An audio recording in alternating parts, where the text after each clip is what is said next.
Universitas Satya Negara Indonesia. Perkenalkan, saya Cynthia Dewi Yuliani, saya Febriana Balok, Saya Nailani Siramadandira. saya Nadia Sarah, saya Bina Nuriana.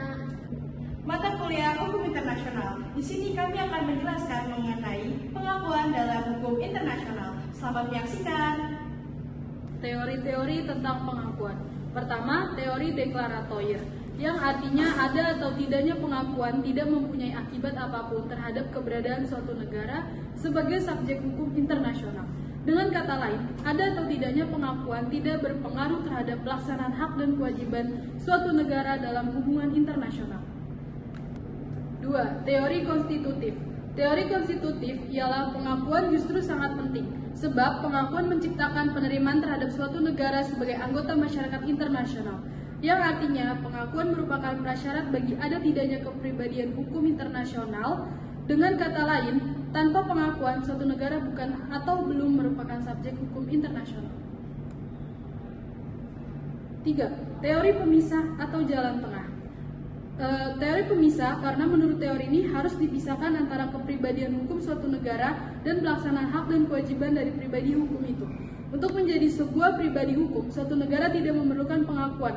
Namun, agar pribadi hukum itu dapat melaksanakan hak dan kewajibannya dalam hukum internasional, maka diperlukan pengakuan oleh negara-negara lain. Selanjutnya ada macam atau jenis pengakuan. Macam atau jenis pengakuan ada dua. Yang pertama, pengakuan de facto. Pengakuan de facto secara sederhana dapat diartikan sebagai pengakuan terhadap suatu fakta atau pengakuan berdasarkan suatu fakta. Maksudnya, pengakuan ini diberikan jika faktanya suatu negara itu memang ada. Dengan demikian, pengakuan ini bersifat sementara. Yang kedua, ada pengakuan de jure. Pengakuan de jure ialah pengakuan yang bersifat permanen. Pengakuan ini diberikan apabila negara yang akan diberikan pengakuan ini sudah yakin atau sudah betul bahwa satu negara tersebut atau satu negara yang baru lahir itu akan bisa bertahan. Berikutnya yaitu cara pemberian pengakuan. Yang pertama, secara tegas atau express recognition. Yang kedua, ada pengakuan itu diberikan secara tegas melalui suatu pernyataan resmi. Yang ketiga, secara diam-diam atau tersirat atau implicit recognition. Yang berikutnya, ada pengakuan itu untuk dapat disimpulkan dari tindakan-tindakan yang dilakukan oleh suatu negara atau yang mengakui. Yang pertama itu seperti pembukaan hubungan diplomatik dengan atau negara yang diakui secara diam-diam itu. Yang kedua, kunjungan yang resmi seorang kepala negara atau negara yang diakui secara diam-diam itu. Yang ketiga, pembuatan perjanjian yang bersifat diplomatis atau dengan negara yang diakui secara diam-diam itu. Di sini ada penarikan kembali pengakuan.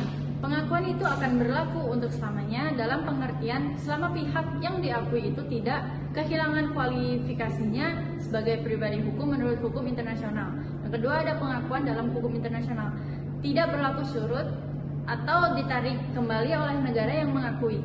Sekali diberikan pengakuan, maka akan berlaku selamanya. Yang ketiga, ada pengakuan lebih pada persoalan politik internasional. Pengakuan itu membawa implikasi terhadap masalah-masalah hukum internasional, hukum nasional, bahkan juga putusan-putusan badan peradilan internasional maupun nasional. Bagian terbesar ahli hukum internasional menjadikan pengakuan sebagai bagian dari pembahasan hukum internasional, khususnya dalam kaitannya dengan substansi pembahasan tentang negara sebagai subjek hukum internasional.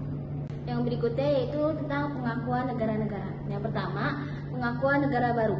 Pengakuan ini diberikan kepada suatu negara kepada anggotanya secara de facto maupun de jure.